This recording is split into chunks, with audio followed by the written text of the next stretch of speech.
नमस्कार प्यारे परीक्षार्थियों, हिंदी के इस बहुत महत्वपूर्ण सेशन में आप सभी का बहुत बहुत स्वागत है। तो आप जानते हैं फ्रेंड्स, उपसर्ग और प्रत्यय जो हैं वो पेपर के लिए कितने इंपॉर्टेंट हैं।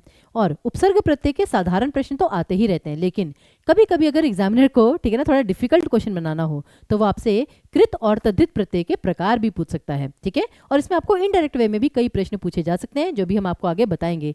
तो मेरी आपसे रिक्वेस्ट है कि पहले तो आपको ये अच्छे से जानना है कि उपसर्ग और प्रत्यय होता क्या है। उपसर्ग वो होता है जो मूल शब्द से पहले लगता है, जैसे स्वस्थ अस्वस्थ, तो वो शब्द के पहले लगा अ, लेकिन प्रत्यय शब्द के बाद लगता है। और ये जो कृत और तद्धित प्रत्यय होते हैं, ये होते क्या हैं?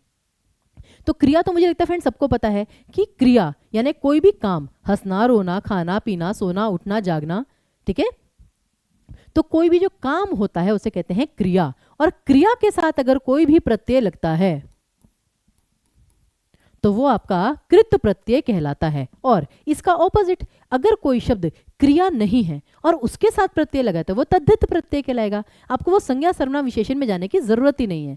तो मेन चीज कहते हैं ना कि चीजों को हमें सिंप्लीफाई करना है। तो क्रिया शब्द की पहचान सबसे आसान होती है, क्रिया के साथ जो प्रत्यय लगे वो कृत, और जो क्रिया के साथ ना लगे वो आपका तद्धित। ठीक है, तो ये क्या चीज़ है, अब ये पीआरटी वालों के लिए इतना पर्याप्त है। परंतु जो आपके 6 to 8 वाले बच्चे हैं और 9 to 10 वाले बच्चे, दोनों को ही ये जानने की जरूरत है कि जो कृत प्रत्यय होता है उसके आगे 6 प्रकार हैं, तद्धित प्रत्यय होता है उसके आगे 8 प्रकार हैं। तो इन सभी की विस्तार से जानकारी के लिए जरा जल्दी से लाइक और शेयर दबा दीजिए फ्रेंड्स, जल्दी से लाइक और शेयर।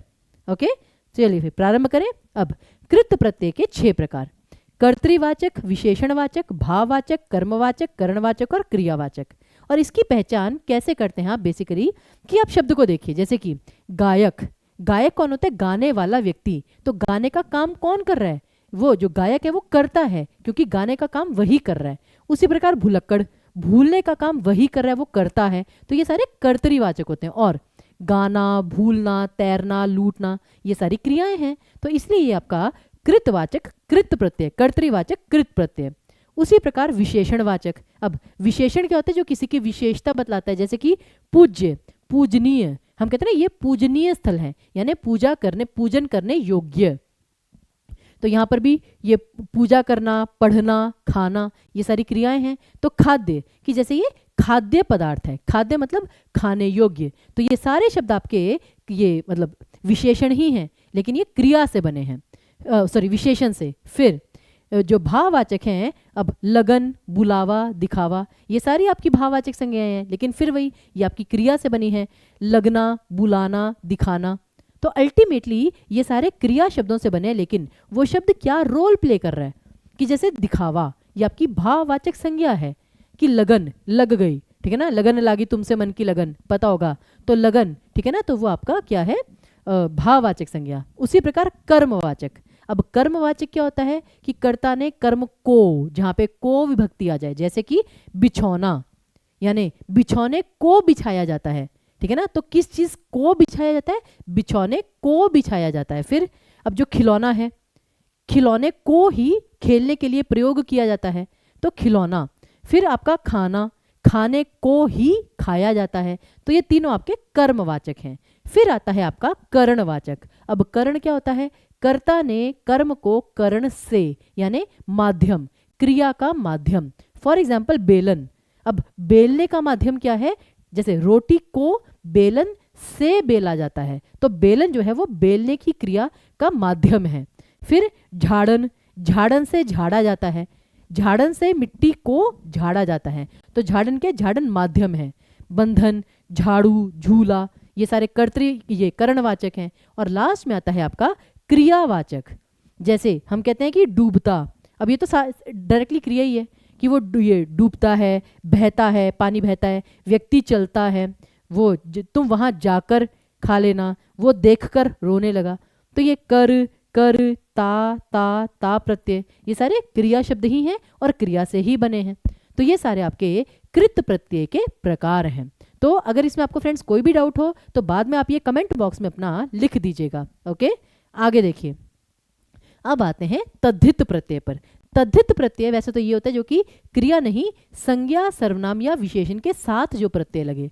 मैं लिख देती हूं, संज्ञा, सर्वनाम या फिर विशेषण। इनमें से किसी भी शब्द के साथ अगर कोई प्रत्यय जुड़ता है तो वो आपका तद्धित प्रत्यय कहलाता है। और इसके अब 6 नहीं, इसके 8 प्रकार होते हैं और ये बहुत ही आसान है फ्रेंड्स, इनको याद करना बहुत आसान है। रीजन बिहाइंड, जैसे जितने भी कलर्स हैं, हरा, लाल, पीला, काला, सुनहरा, ठीक है ना, वो सारे आएंगे सादृशवाचक में। ये देखिए पीछे कि सुनहरा, पीला, ठीक है, तो ये आ गया आपके सादृशवाचक में। फिर दूसरा आता है स्थानवाचक। स्थानवाचक कौन सा मतलब है, इजी वे में बता रही हूँ। जैसे कि ये हैदराबादी बिरयानी है, ये लखनवी कुर्ता है, तो ये सारे विशेषण है, लेकिन ये किससे बने हैं, स्थान से।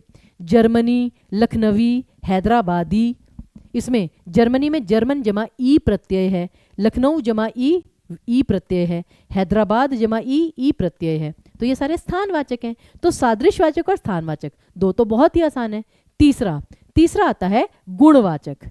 अब गुणवाचक जैसे कि वो बहुत ही सुंदर है, लेकिन सुंदर में कोई प्रत्यय नहीं है, लेकिन मीठा, मीठा, मीठी, तो मिष्ट बेसिकली वो आपका मूल होता है। फिर गुणवान, ऐतिहासिक, तो इतिहास जमा इक, तो ये आपके क्या है, गुणवाचक। फिर आता है गणनावाचक, काउंटिंग जहाँ पे आ जाए, पहला, दूसरा, पांचवा, ठीक है, तीसरा, तो वो 3 से बना है तीसरा, चौथा वो 4 से बना है।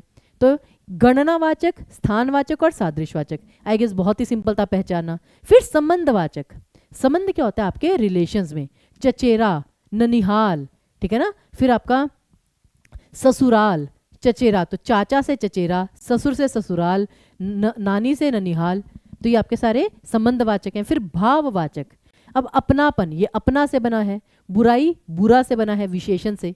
तो फिर वही चीज़ आपको एक तो शब्द की पहचान से आइडिया लग जाता है कि वो शब्द भाववाचक संज्ञा है, ठीक है ना, या फिर वो कर्मवाचक है। कर्तृवाचक में चित्रकार, चित्र को बनाने वाला व्यक्ति। फिर दुकानदार, दुकान चलाने वाला व्यक्ति। और सब्जी वाला, तो सब्जी भी क्या होती है, संज्ञा।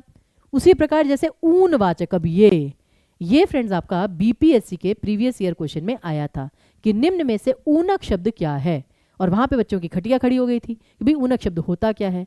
तो ऊनक होता है देसी भाषा का शब्द जो हम गांव वगैरह में प्रयुक्त करते हैं, जैसे कि ढोलक, बचवा, खटिया, मुनिया,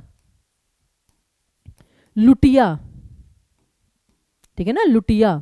तो ये सारे क्या होते हैं आपके ऊनवाचक तद्धित प्रत्यय।